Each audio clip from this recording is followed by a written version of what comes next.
saveur divine.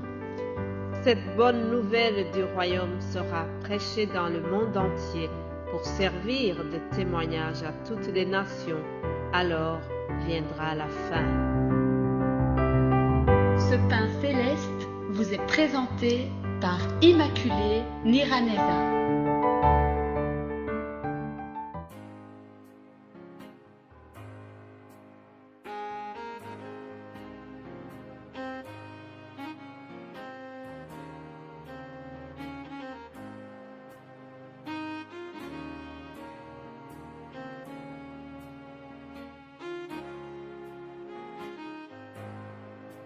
Mes bien-aimés de Dieu, que la paix de Christ soit avec vous. Je remercie Dieu qui nous donne le souffle de vie aujourd'hui. J'ai l'honneur de continuer ce thème que nous avons commencé hier. Nous sommes en train de parler de comment nous devons semer. Il y a les bonnes semences et les mauvaises semences. Bien entendu, je vous exhorte à semer des bonnes choses.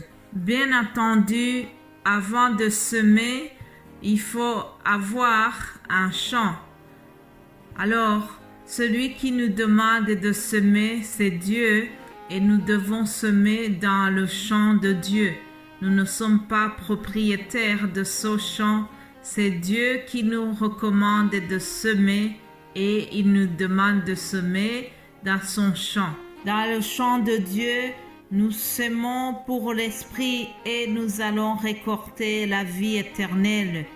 Alors, en continuant justement sur ce thème, aujourd'hui, je vous invite à semer la générosité. La Bible nous demande d'être généreux. Jésus-Christ nous demande d'être généreux et il ajoute que nous devons donner avec joie.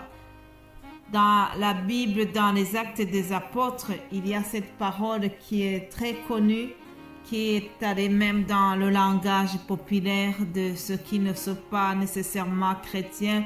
Jésus-Christ, en parlant de la manière de donner les offrandes, il a dit « Il y a plus de joie à donner qu'à recevoir ». C'est-à-dire que nous devons avoir la joie de donner. Celui qui offre doit le faire avec joie, sans contrainte. Je vous propose de lire l'Évangile selon Luc, chapitre 6 au verset 38. Il est écrit « Donnez et il vous sera donné. On versera dans votre sein une bonne mesure serrée, secouée et qui déborde, car on vous mesurera avec la mesure dont vous vous serez servi. » Alléluia. Qu'est-ce que cela veut dire? Jésus-Christ nous dit ici, il nous demande de donner, mais il montre aussi la manière de donner. Non seulement nous devons être généreux, mais aussi nous devons tenir compte que la manière dont on a donné, c'est de cette manière-là que nous allons aussi recevoir. Alors il a fait une parabole ici en disant que on versera dans votre sein une bonne mesure serrée, secouée et qui déborde, car on vous mesurera avec la mesure dont vous vous serez servi. Pour mieux comprendre cette parabole de Jésus-Christ, imaginons par exemple un récipient où on met de la farine. Alors, si quelqu'un verse la farine rapidement et que le bol de la farine est rempli, soit on peut choisir de secouer, bien secouer le bol et en secouant, on gagne la place. Alors, lorsque le récipient est bien secoué, on peut rajouter encore une quantité de farine et ça peut même déborder puisqu'on a bien secoué et que donc on a gagné plus de place. C'est une manière de dire que lorsque nous donnons, nous devons être larges. Nous devons offrir en étant plus large, on secoua le récipient dont nous sommes en train d'utiliser. C'est une image que Jésus a utilisée ici, mais pour vraiment nous signaler que nous devons être généreux. Alors, une question nous est posée.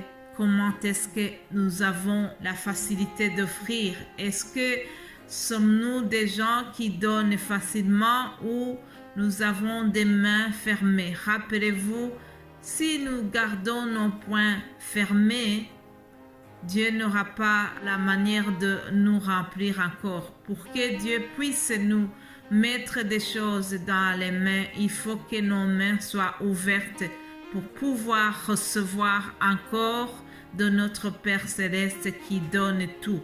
Alléluia. Je vous invite vraiment à ouvrir votre cœur, à ouvrir le porte-monnaie, à ouvrir vos mains pour pouvoir donner.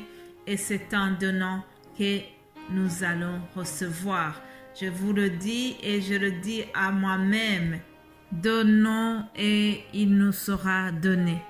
Jésus-Christ a tenu à le rappeler à ses disciples. C'était au cours d'un enseignement très long, ce qu'on a appelé le sermon sur la montagne. Il était en train de leur enseigner sur différents sujets de la vie et il a parlé aussi de la manière dont ils doivent être généreux.